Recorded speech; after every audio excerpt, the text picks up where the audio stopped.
বিভিন্ন জায়গায় পালিয়েছিল। আজকে মহল ঢুকে আমাদের এই শান্ত মংলাকে অশান্ত করে দিতে চাচ্ছে।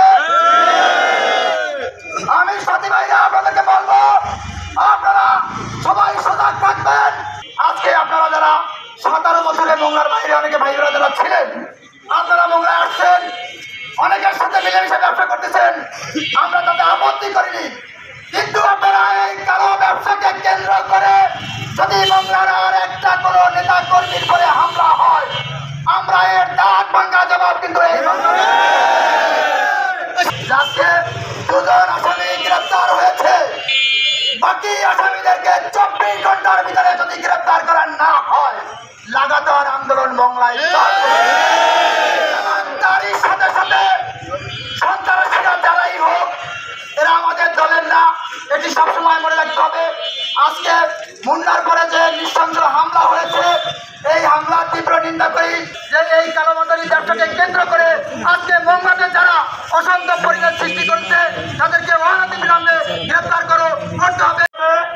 এই রাজপথে রক্ত ঘাম অনেক শ্রম দিতে হয়েছে।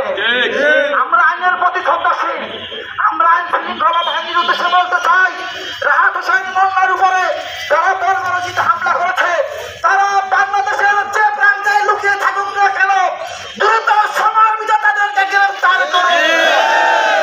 এই যে মোহন আমাদের স্বেচ্ছাসেবক দলের কেউ না। আমরা যখন কমিটি পাই 21 সালে, মোহন কমিটি পাওয়ার সাথে সাথে স্বেচ্ছায় পদত্যাগ করেন স্বেচ্ছাসেবক দল থেকে।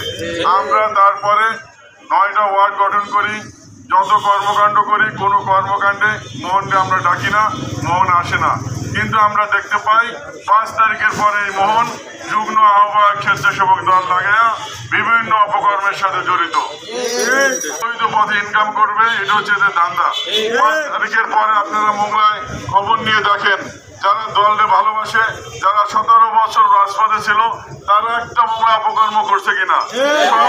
সব দুদিল বান্দা যারা আওয়ামী লীগের সাথে ছিল, বিএনপির ধানের শীষ ফেজে লাগায় যারা অর্থ অবৈধভাবে ইনকাম করতে চায়, তারাই এই 5 তারিখের পর থেকে মোংলায় যত অশান্ত অপকর্ম তারা করে আসতেছে। ভাইরা, মুন্নার জন্য সবাই দোয়া করবেন।